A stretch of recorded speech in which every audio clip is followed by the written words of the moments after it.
Assalamualaikum warahmatullahi wabarakatuh. Innal hamdalillah nahmaduhu wa nasta'inuhu wa nastaghfiruh wa na'udzu billahi min shururi anfusina wa min sayyiati a'malina. Man yahdihillahu fala mudhillalah wa man yudlil fala hadiyalah. Allahumma salli wa sallim wa barik ala Muhammadin wa ala alihi wa ashabihi ajma'in, amma ba'du. Bapak-bapak, ibu-ibu dan jamaah salat Isya Masjid Baitur Rahman, a'azzani Allah wa iyyakum. Semoga kita yang hadir di malam hari ini Allah paringi sehat wal afiat,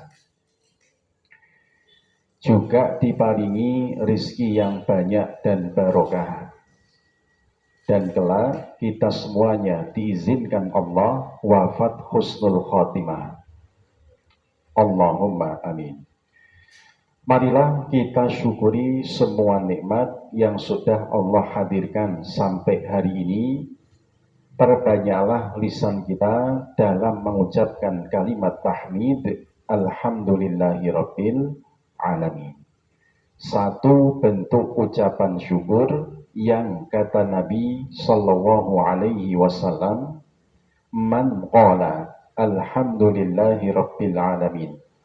Siapa yang bersyukur mengucapkan alhamdulillah, katabat lahu salasuna hasanah. Allah mencatat untuk kita dengan 30 pahala kebaikan. Dan sebaliknya, wa khutta anhu salasuna khati'ah. Ucapan tahmid kita itu bisa menghapuskan 30 dosa maksiat kita. Baik, tanpa berpanjang muqaddimah supaya waktu kita bermanfaat, pada kesempatan kali ini tema yang akan kami sampaikan adalah hidup sehat sesuai sunnah Nabi Sallallahu Alaihi Wasallam. Sejatinya ini tema yang diminta, yang kami sampaikan juga pada saat kajian Ahad pagi bersama pimpinan daerah Kota Kediri kurang lebih 9 bulan yang lalu. Alangkah bermanfaat kalau kita juga mengkajinya di sini, karena ini adalah tema harian Bapak Ibu. Kita bisa menerapkan secara langsung dalam kehidupan kita sehari-hari. Baik, kita mulai. Nabi itu Pak, terhitung beliau sakit dalam hidupnya tidak banyak, kurang lebih 2 kali sakit dalam hidup beliau. Pertanyaan besarnya, bagaimana resep sehatnya Nabi Shallallahu Alaihi Wasallam sampai begitu bugarnya badan beliau, sehat walafiat hampir sepanjang hidupnya. Sakitnya Nabi itu pun untuk mengajarkan hikmah kepada kita semua. Muslim yang sakit itu punya hikmah yang luar biasa. Pertama Bapak Ibu, beliau pernah sakitnya panas. Dalam hadis riwayat Imam Muslim, ketika didatangi oleh sahabat Abdullah ibnu Mas'ud radhiyallahu anhu. Abdullah ini berkunjung ke rumah Rasulullah. Kemudian beliau memberikan komentar, innaka latu'aku wa'kan syadidan. Wahai Nabi, engkau nampak tertimpa sakit yang sangat, panas yang sangat.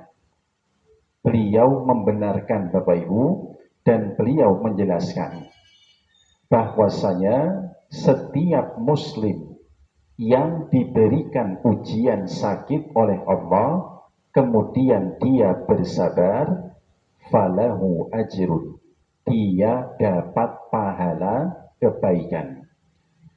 Tidak cuma pahala, dalam hadis yang lain Nabi menjelaskan, ma min muslim yusibuhul ada min maradha fama siwahu illa hattallah an sayyiatihi. Muslim yang ditimpa musibah berupa sakit atau musibah-musibah yang lain, melainkan dengan cara itulah Allah menghapuskan dosa-dosanya. Jadi Nabi sakit kala itu Pak mengajarkan kepada kita, sakit bisa mendatangkan pahala kebaikan. Yang kedua, sebab ampunan dosa dari Allah Subhanahu wa ta'ala. Ini yang pertama. Yang kedua, Nabi Shallallahu Alaihi Wasallam pernah sakitnya nggak biasa, sakit karena diguna-guna. Riwayat ini terdapat dalam Sahihain. Imam Bukhari meriwayatkan dalam bab sifatu iblis wa junudi. Ada seorang Yahudi, Bapak Ibu, yang bernama Lubaid bin A'som, yang menyihir baginda Nabi dengan rambut beliau. Kemudian dibuatkan buhulnya dimantra-mantra, kemudian dilempar ke sumur, namanya sumur Darwan. Sampai Nabi Shallallahu Alaihi Wasallam yuhoyal, beliau mengigawa, disebutkan bahwa saya habis melakukan ini, habis melakukan itu, padahal beliau tertidur di ranjangnya. Mengetahui Nabi mendapatkan ujian dalam bentuk sihir itu, beliau kemudian diturunkan malaikat Jibril alaihissalam memberitahu, wahai Rasul, ada orang yang menyihir engkau, namanya Lubaid bin A'som. Jika engkau ingin terbebas dari gangguan sihir, Jibril kemudian meruqyah dan mengajarkan 2 surah perlindungan, namanya surah Mu'awwidatain. Surah apa itu Pak? Mu'awwidatain itu artinya 2 surah yang terdapat lafaz ta'awudnya. Mu'awwidatain itu isim musanna, kata yang menunjukkan arti 2. Pertama surah An-Nas, yang kedua surah Al-Falaq. Kalau kita ingin terlindungi dari pengaruh sihir yang bermacam-macam, setidaknya di pagi dan petang jenengan baca surah Mu'awwidatain, surah Al-Falaq dan surah An-Nas. Itu namanya Mu'awwidatain. Karena sihir itu juga banyak Bapak Ibu. Dulu ada teman kami satu kelas di Al-Azhar di Mesir sana, namanya Ustadz Faizar Hidayatullah. Ya, sekarang mendirikan Arsyada Yadaka itu, pakar ruqyah tanah air. Ketika menjelaskan tentang sihir, Pak, ada sihir itu misalnya sihir tahyil, sihir yang menyerang mata kita. Mungkin jenengan pernah tahu, orang tokonya buka, terus temannya 2 hari nggak lihat, tokonya buka, tutup terus. Begitu ditanya, "Loh mas, kok sampean tutup 2 hari ini? Padahal buka pak." Pernah tahu? Pernah dengar ya? Nah, itu bagian sihir tahyil. Ada juga misalnya sihir mariud, sihir yang menyebabkan orang sakit, seperti Nabi yang disihir oleh Lubaid bin Asom, macam-macam. Maka untuk melindungi dari gangguan itu, beliau mengajarkan 2 surah tadi. Kesimpulannya apa Bapak Ibu? Nabi itu sakitnya 2 kali sepanjang hidup, dan dua-duanya mengajarkan hikmah untuk kita semua. Nah, sekarang apa resep sehat beliau? Ternyata sangat simpel dan sangat mudah Bapak Ibu. Kita merujuk kepada hadis Nabi dan juga ayat-ayat Al-Quran. Pertama, Nabi itu sehat lantaran menjaga pola tidurnya. Ada satu riwayat yang menarik Bapak Ibu. Disebutkan dalam Sahih Bukhari dan Muslim, seseorang di saat tidur di malam hari akan dibelenggu oleh 3 belenggu oleh syaitan. Belenggu yang pertama akan terlepas dari tengkuk kita ini kalau kita bisa bangun tidur kemudian membaca surah atau zikir setelah tidur. Apal boten zikir setelah tidur Pak? Ibu-ibu apal Bu? Allahumma barik lana. Luwe ta Bu? Alhamdulillahilladzi ahyana ba'dama amatana. Bapak-bapak kok diem? Bapak-bapak apal Bu, cuman nggak mau sombong. Nah, baru Pak lepas ikatan yang pertama. Ikatan yang kedua kata Nabi akan terlepas saat kita mau bangkit mengambil air wudhu. Syukur-syukur jenengan menyempurnakan wudhunya dengan membaca doa setelah wudhu. Ibu-ibu hafal Bu doa setelah wudhu? Bapak-bapak insya Allah. Pripun Bu?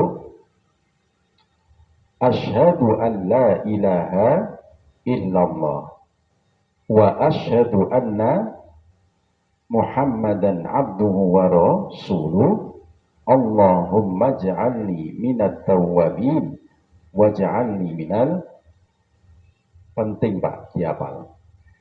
Baru ikatan yang ketiga akan terlepas dari kita saat kita mau mengerjakan sholat. Coba perhatikan sabda Nabi Shallallahu Alaihi Wasallam di saat kita sudah bangun pagi Bapak Ibu. Fa'asbaha nasyiton thayyibun nafsi. Seorang mukmin akan memulai paginya itu dengan jiwa yang bagus, tidak cuma thayyibun nafsi, namun juga nasyiton, rajin Bapak Ibu. Ini adalah tanda mukmin yang bangun pagi itu bakal sehat jasmani dan rohaninya. Maka Bapak Ibu kalau sayang kepada keluarganya, pastikan bangunkan mereka di pagi hari. Ibu-ibu kalau suaminya nggak mau bangun berangkat ke masjid, beri mukena saja. Nang omah turu gak apa-apa gitu. Bangunkan Pak, jika jenengan sayang kepada putra-putrinya. Dan lihat, apa kata Nabi? Bagi orang yang tidak mau bangun pagi, Bapak Ibu. Wa illa, dan jika tidak, fa asbaha khabisun nafsi kaslan. Seorang muslim akan memulai paginya dengan jiwa yang buruk sekaligus kaslan. Apa itu kaslan? Males. Jiwanya buruk, fisiknya males, lemes, loyo, dan tanda dia bakal mudah kena penyakit. Sampai ada seorang ulama Bapak Ibu, namanya Imam Ibnu Qayyim Al-Jauziyah. Beliau menyebutkan bahwasanya ala inna naumata duha turisu fata khobalan. Ingatlah, tidurmu di pagi hari menyebabkan engkau khobalan, lemah secara fisik, kemudian fisiknya remuk, rusak karena suka tidur di pagi hari. Yang kedua, wa ala inna naumatal usair, tidurmu di sore hari turisul junun, membuat engkau gila. Minimal tidur sore itu membuat kita telmi. Apa telmi itu Pak? Telat mikir. Koncone guyonan, dia ketawa 2 menit kemudian. Oh iya gitu. Niku telmi Pak. Makanya ya, bagi Bapak Ibu sekalian, benar, lek Muhammadiyah punya kebiasaan ngaji di Ahad pagi. Simbol pagi itu adalah waktu yang barokah. Sampai ada satu doa khusus Pak, disebutkan oleh Imam Abu Dawud dalam kitab beliau, doa Nabi di pagi hari. Dan doa ini masih berlangsung berkahnya sampai hari ini. Apa doa beliau? Allahumma barik li ummati fi bukuriha. Ya Allah, berkahilah umatku di pagi harinya. Gak semua orang Pak yang mendapatkan berkah doa beliau, cuman mereka yang beramal sholih di pagi hari. Maka dari itu kita ingatkan, saling mengingatkan satu sama lain, pastikan keluarga kita bangun di pagi hari, cegah mereka tidur di sore hari. Bahkan Bapak Ibu, seorang ulama yang bernama Imam An-Nawawi misalnya, itu memakruhkan jenengan kalau tidak ada kebutuhan yang sangat mendesak, kemudian tidur di waktu sore. Mendesak itu misalnya karena kebutuhan operasi, terus suntik, ngantuk, beda. Kalau tidak ada urusan yang sifatnya syar'i, tahan Pak, melek. Sampai kapan? Sampai setelah mengerjakan sholat Isya. Baru setelah sholat Isya, prakteknya Nabi Shallallahu Alaihi Wasallam, beliau beristirahat.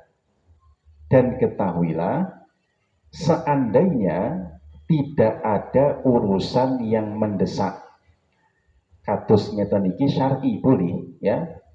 Para ulama ahli fikih Pak, itu memakruhkan jenengan ngobrol setelah sholat Isya, lek nggak ada perlunya.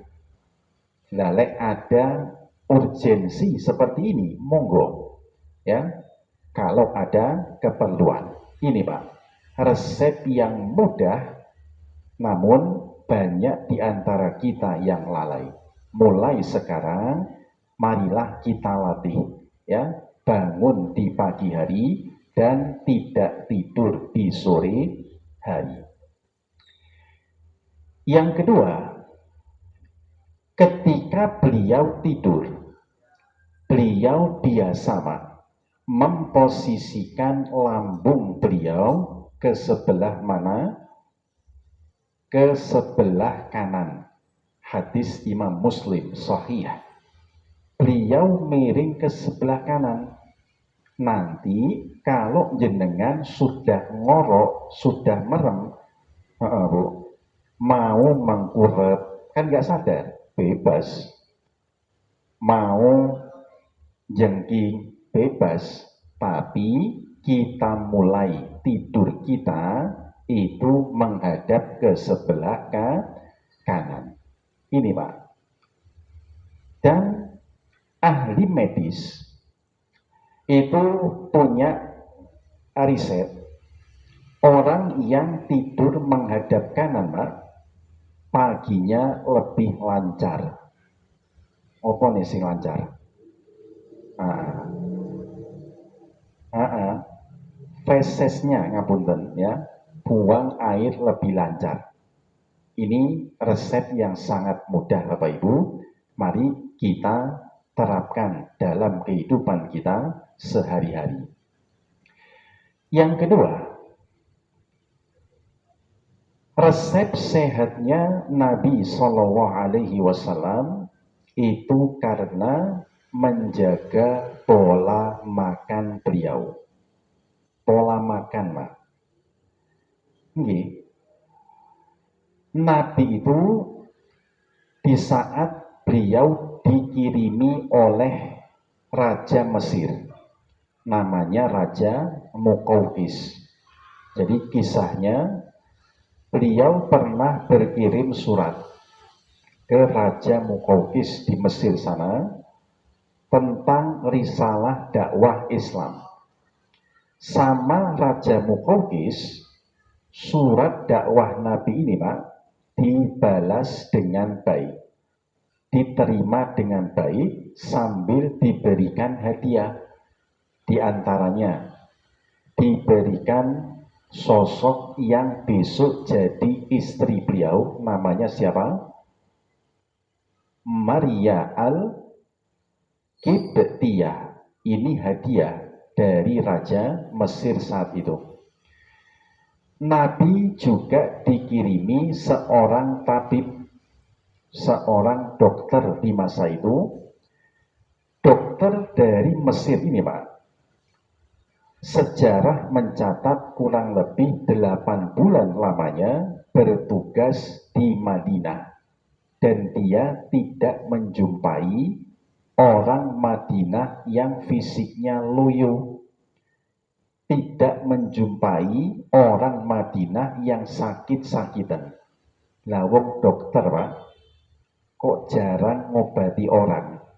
Mereka sehat karena apa gitu? Sampai dokternya kemudian tanya kepada orang-orang Madinah. Jadi lek jenengan ngaji sirah nabawi, ngaji tentang sifat khuluqiyah Nabi, ya, ciri fisik Nabi. Nabi itu tidak gemuk, tidak kurus, cenderung apa Pak? Cenderung lek orang sekarang dempal, six pack ngoten niku. Tabibnya tanya, gitu, apa sih yang membuat kalian itu sehat walafiat? Kemudian orang-orang Madinah menjelaskan, nahnu qaumun la na'kula hatta najua wa idza akalna la nasyi'a. Kami ini adalah kaum yang jika kami makan, tidak makan sebelum lapar, dan kami berhenti makan sebelum kenyang. Ini riwayat sejarah Bapak Ibu, memang hadisnya didhoifkan oleh banyak ulama, namun ulama jumhur, misalnya ulama Saudi Arabia, Syekh Abdul Aziz bin Abdullah Ibnu Baz dulu menyebut riwayat itu kendati dhaif sanadnya, maknahu sahih, kata beliau, maknanya betul. Memang seperti itu cara hidupnya Nabi dalam konteks menjaga pola makan. Dibuktikan apa? Di dalam hadis riwayat Imam Bukhari, Nabi itu kalau makan membagi lambung menjadi berapa Pak? Menjadi 3 bagian. Bagian yang pertama untuk beliau makan. Sepertiganya lagi untuk beliau minum. Dan sebagian lagi sepertiga untuk beliau bernafas, beristirahat. Inilah perwujudan dari wa idza akalna la nasyi'a. Kalau kami makan, kami berhenti sebelum kami kenyang. Beda sama kita lagi. Nggih. Aji mumpung nggih, pengalaman pribadi ya. Nah, sudahlah sarapan, makannya sego pecel sak es teh. Lihat gorengan, pengen tumbas gedang goreng, tumbas ote-ote. Pulang perjalanan, bakul pentol, totet-totet, mangan maneh lho. Coba, sebagai umat yang mengaku ittiba'us sunnah, mengikuti sunnah Nabi Sallallahu Alaihi Wasallam, kita biasakan tidak makan berlebih-lebihan. Ini penting Pak, ya, menjadikan kita sehat walafiat insya Allah. Yang kedua, yang tidak kalah penting, Nabi Shallallahu Alaihi Wasallam itu sehat walafiat, yang dimakan beliau pasti dari jenis halalan dan juga thayyiban. Allah berfirman dalam surah Al-Baqarah, di pertengahan surah itu, ya ayyuhan nas kulu mimma fil ardi halalan thayyibah. Coba perhatikan redaksinya Bapak Ibu. Yang diseru bukan cuman orang mukmin, beda dengan puasa. Disebutkan ya ayyuhalladzina amanu. Dalam konteks makan dan minum, kita diperintahkan oleh Al-Quran dengan redaksi ya ayyuhan nas.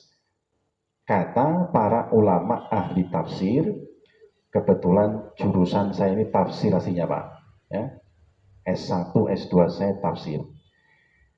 Kalimat itu nida usyafaqati warrahmah, panggilan untuk orang-orang secara umum menunjukkan syafaqati warrahmah, cinta kasih, perhatian kepada semua manusia. Bukan cuma muslim, tapi non-muslim pun boleh mengamalkan yang satu ini. Makanlah yang baik dari jenis halal dan juga thayyib. Saya tanya, apa sih Pak makna dari halal itu?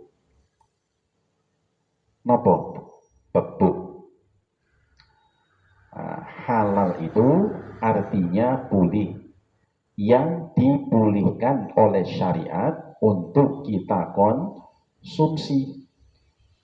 Syariat mengatur halal itu jenisnya 2. ada halal secara zatnya, ada juga halal secara sebabnya. Contoh, ini air halal, Pak. Zatnya halal. Jenengan taunya yang zatnya haram nopo contohnya? Yang zatnya haram contohnya apa? Alkohol, tua, cukri, bir, ngoten niku. Itu haram secara zatnya. Pastikan Pak, yang masuk ke tubuh kita adalah zat yang halal. Minuman keras yang halal cuma satu, napa niku? Es batu, betul. Minuman keras yang halal cuma satu, Pak, es batu. Selebihnya diharamkan oleh Allah. Yang kedua, yang sangat penting, pastikan halal secara sebabnya, kaifiyahnya. Ini air awalnya halal, tapi saya dapat dari nyolong di warung Madura sebelah sana. Jadinya halal atau haram? Haram, Bapak Ibu. Dari yang semula halal menjadi haram, maka pastikan yang masuk ke tubuh kita juga sebabnya halal. Ibu-ibu wajib tanya ke suami, sampean ngasih makan, minum anak istri itu dari cara yang halal ataukah yang enggak halal? Sebab dampaknya luar biasa, Bu. Jenengan yang biasa mengkonsumsi dari cara yang haram, gitu, selain fisik pengaruh, kemudian mental dan psikologi pun akan terpengaruhi. Anak-anak Pak, dileskan kemana-mana kok ketul ya gitu. Apalan seminggu kok baru dapat satu ya gitu. Coba kita muhasabah. Apakah harta yang kita berikan ke mereka-mereka ini adalah harta yang halal? Kita muhasabah. Jenengan ngasih ke istri nafkah, namun dari cara yang haram, istri gampang bantah, nggak taat, karepe dewi, dinasehati, masuk kanan keluar kanan lagi, Bu, saking nemenin, ini Pak, gak sempet ngiri, mental kok itu, saking dableki itu. Dan jangan salahkan mereka gitu loh. Kita saling bermuhasabah, pastikan yang kita kasih adalah rizki yang halal. Dan yang lebih penting, pastikan thayyiban. Apa makna thayyib? Enggak pulang-pulang. Ini pula bang thayyib, Bu. Nah, thayyib ya secara linguistik, secara bahasa artinya baik. Kalau kita baca keterangan para ulama, misalnya Imam Ibnu Katsir rahimahullah, murid dari Syekhul Islam Ibnu Taimiyah, di dalam tafsirnya itu beliau menyebut dengan lafaz thayyib itu laisa mudorrun lil abdani wala lil uqul. Thayyib itu yang tidak berbahaya buat jasmani dan buat rohani kita. Gampangannya ngeten, Pak. Gula itu halal boten? Halal. Jenengan kondangan nyumbang gula boleh.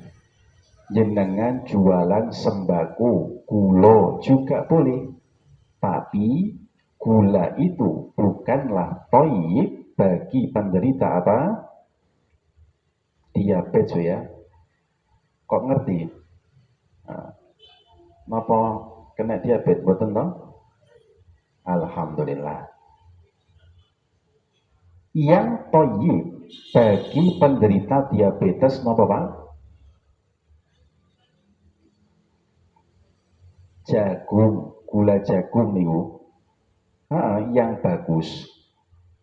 Gak usah nyebut merek Bu, gak di endorse. Ini Pak, pastikan kita tahu yang baik untuk kita itu apa. Itu toyib. Jenengan yang kena kolesterol, makanan yang tidak toyib untuk jenengan, contohnya apa? Gorengan. Terus apa lagi? Melinjo. Dan yang toyib bagi penderita kolesterol napa Bu? Polo pendem. Nah, ini kita harus tahu Pak. Al-Quran ini ya, konsep Al-Quran. Bapak-bapak yang senengane kopi misalnya, lek jenengan punya sakit napa? Asam lambung, walaupun kopi itu halal, tapi dia tidak toyib. Lek yang toyib buat penderita asam lambung, napa? Air putih ya. Nah, ini gimana? Niki air bening, bukan air putih Bu. Nah, jadi pastikan Bapak Ibu Anda tahu apa yang baik untuk tubuh kita dan yang tidak baik. Caranya tahu gimana? Jenengan medical check up minimal setahun sekali lah. Gak mahal Bu, minimal. Jenengan check up gula saya berapa, kemudian asam uratnya gimana, terus kolesterolnya bagaimana, deteksi dini Pak, supaya kita tahu apa yang toyib buat kita dan yang tidak toyib. Ini konsep Al-Quran. Jenengan medical check up itu mengikuti petunjuk Al-Quranul Karim, kulu mimma fil ardi halalan thayyibah. Sesekali ya, ibu-ibu atau bapak-bapak, pengajian Ahad pagi dalam bentuk medical check up kerjasama sama Rumah Sakit Muhammadiyah, koas-koas yang di Fakultas Kedokteran Unmu itu kerjasama Pak. Ini kan satu bentuk kemajuan, bisa diterapkan secara langsung, tidak sebatas teori. Baru yang ketiga, saya ambil poin-poin. Niki sampai jam pinten? Jam 9 Pak. Boleh, kalau siap. Nah, nanti kita dialog ya. Yang ketiga Bapak Ibu, terakhir. Resep sehatnya baginda Nabi Sallallahu Alaihi Wasallam, pola pikir.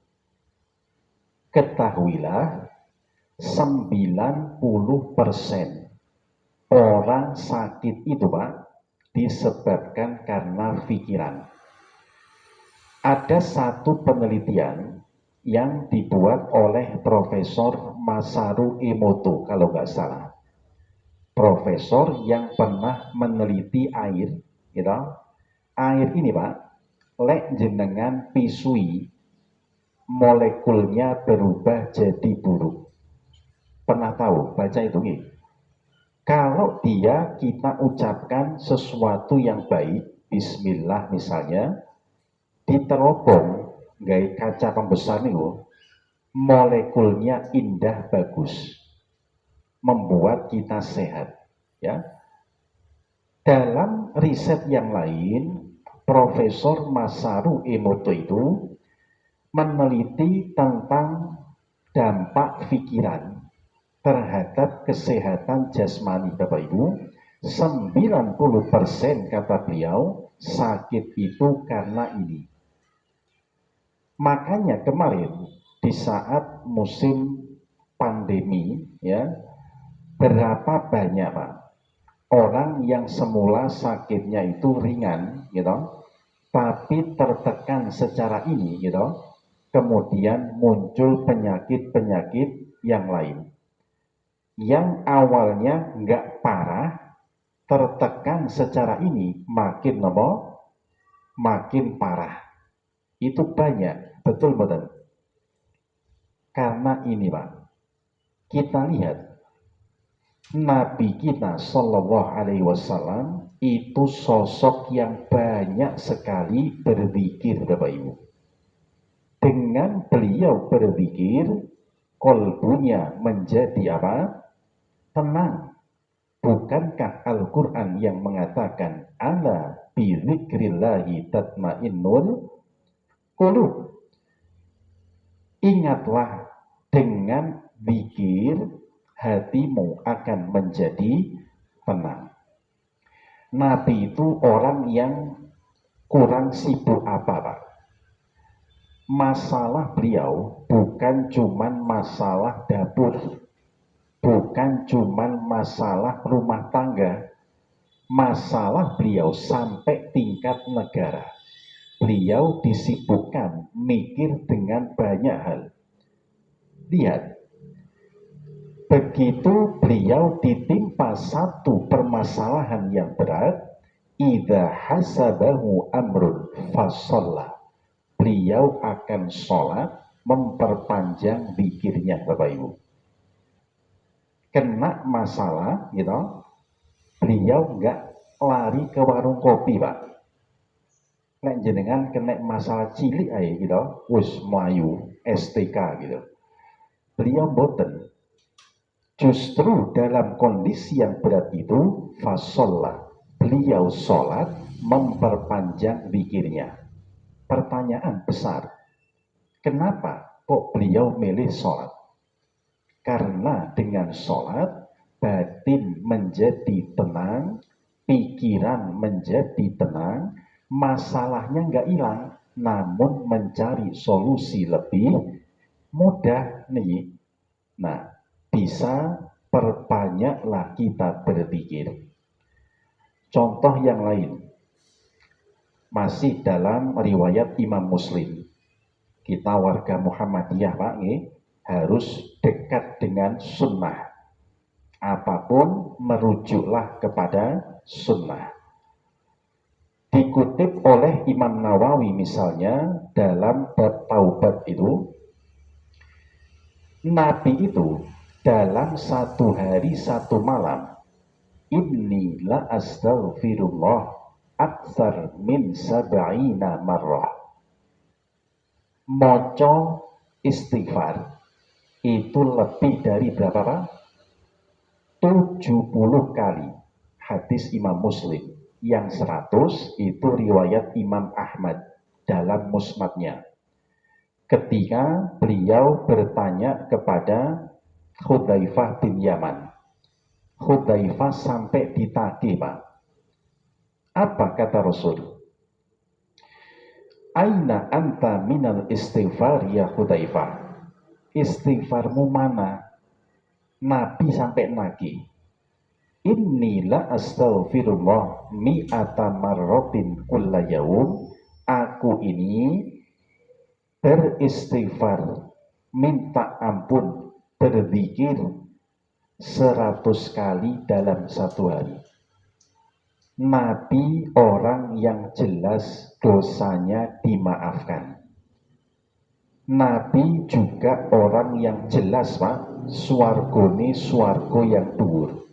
Tapi beliau masih memperbanyak beristighfar. Apalagi kula panjenengan, emperane swarga lho dereng karuan kita ini. Tenang. Kita belum tentu surganya, kemudian maghfirah juga belum tentu kita dapat. Marilah kita perbanyak dalam beristighfar. Minimal jenengan baca astagfirullah. Bisa dibaca juga kalimat istighfarnya Nabiullah Yunus alaihi salam. Nabi Yunus ketika beliau sedang berada di perut ikan apa bu? Mujair. Mujair apa paus? Paus ya. Kisah Ashabul Hud itu ya, kalau hiu itu kan merusak Pak, gitu. Lek langsung pleng, nah, kemungkinan paus. Di dalam perut ikan, di kedalaman laut, beliau memanjatkan kalimat nadam, penyesalan. Penyesalan itu bagian dari taubat, kata Nabi. Berzikir. Bagaimana kalimat beliau? Ibu-ibu lagi. Bapak-bapak apa betul? Nggak mau sombong. La ilaha illa anta subhanaka inni kuntu. Masya Allah. Atau kalimat taubatnya Nabiullah Adam alaihi salam.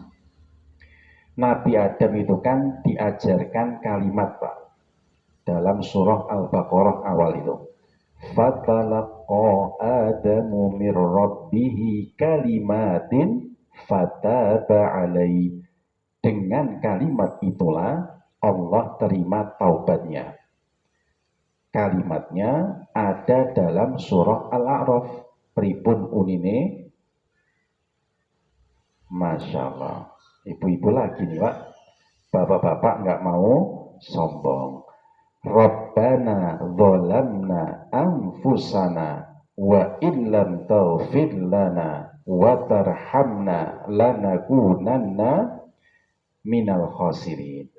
Yang banyak Pak beristighfar, insya Allah qalbu kita tenang, pikiran kita tenang, dan berdampak kepada fisik kita yang sehat walafiat.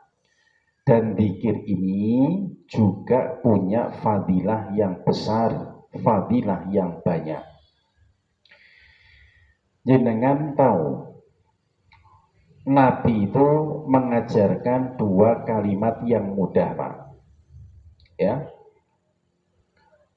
riwayat Bukhari Muslim ini, Sahihain.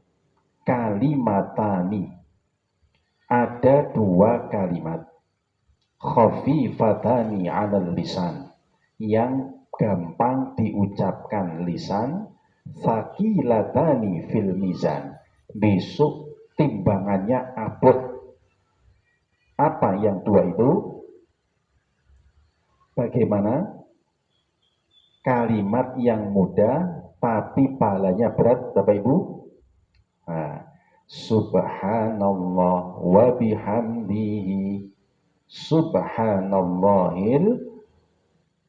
Jangan salah Bu, kebanyakan ada yang keliru. Subhanallah wa bihamdihi subhanallahil azim. Niku keliru. Panjangnya padahal apa itu? Abad ya, azim gitu.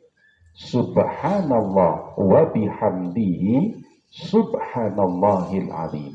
Dibaca Pak yang banyak, mangke jenengan ngertos di hari penimbangan amal yang disebut yaumil mizan, pahalanya sangat berat. Padahal caranya gampang gitu. Satu lagi terakhir, sebagai bekal Bapak Ibu ben akeh lek zikir. Imam Bukhari meriwayatkan hadis yang sahih, Nabi mengajarkan kalimat thayyibah yang pahalanya besar Bapak Ibu, tapi sangat mudah. Apa kata beliau?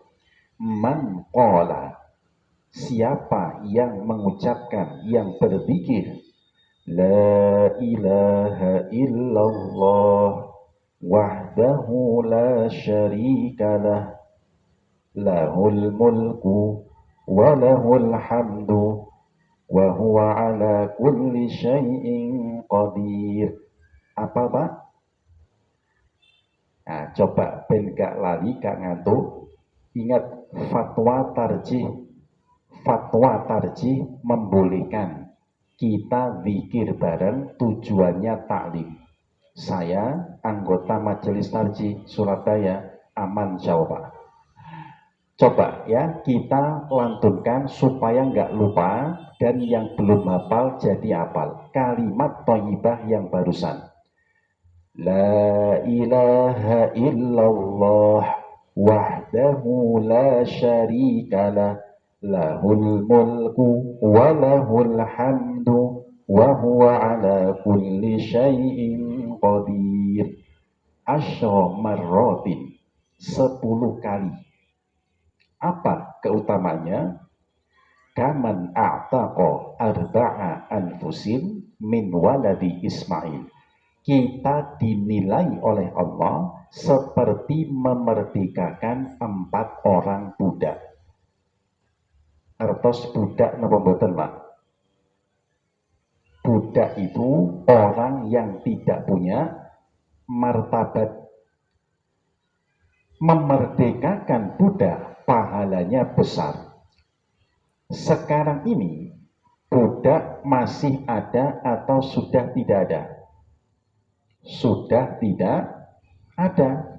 Sekaya apapun panjenengan, sudah tertutup peluang itku rokobah, memerdekakan budak, wis kaiso. Tapi Allah Maha Adil, memberikan kesempatan untuk kita. Siapa yang pengen dapat pahala itku rokobah, memerdekakan budak, bacalah zikir yang tadi. Terutama sebagai penutup, terutama untuk Bapak Ibu yang usianya sampun sepuh, sudah menapaki usia senja. Jenengan jangankan mengerjakan yang sunnah, kadang yang wajib saja harus diganti dengan bayar fidyah.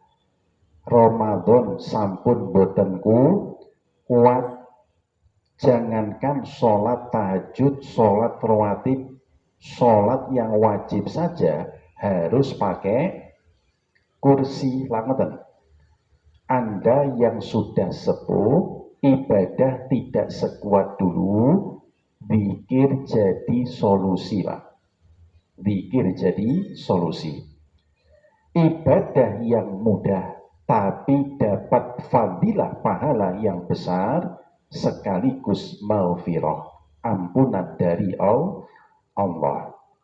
Berapa sih Pak umurnya umat Nabi itu? Pinten?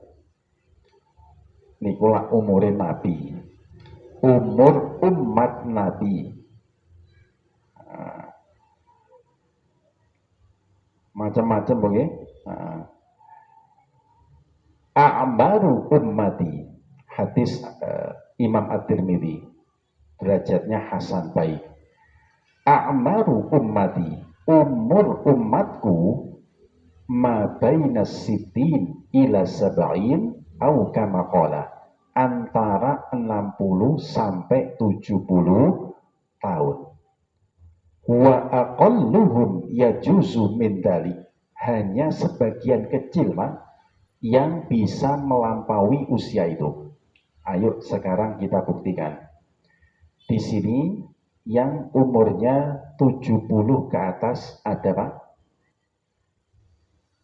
Ibu-ibu ada Bu? Ngaku nom kabeh niki.